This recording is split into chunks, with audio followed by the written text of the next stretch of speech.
मटियारी गोठ सलामत कीरो जे रहवासी भील बिरादरी जे मर्दन औरतन गोठ जे बासर माण्हुनि खिलाफ़ मटियारी प्रेस क्लब अॻियां एहतजाज कयो।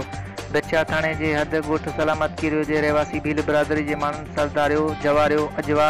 औरतन राणी, मंडमी, दरी, रेखा ऐं ॿियनि मटियारी प्रेस क्लब अॻियां एहतजाजी मुज़ाहिरो कंदे इल्ज़ाम आयो त इलाइक़े जे बासर, जिमू कीरियो,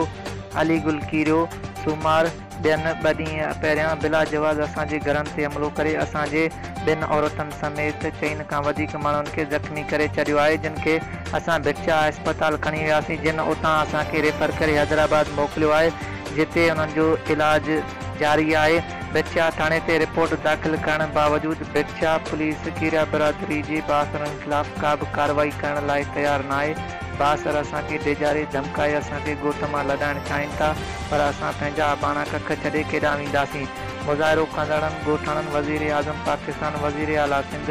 IG Sindh, DIG Hyderabad, SSP Matiari समेत वस वारनि खां मुतालबो कयो त असांजे घरनि ते हमिलो कंदड़नि ॻोठ जे बासरनि शर्तनि ख़िलाफ़ क़ानूनी कार्रवाई करे असांखे तहफ़्फ़ुज़ फ़राहम कयो वञे। मुज़ाहिरनि चेताव ॾिनो त अगरि असां सां इंसाफ़ न थियो त असां हैदराबाद प्रेस क्लब अॻियां एहतजाज कंदासीं।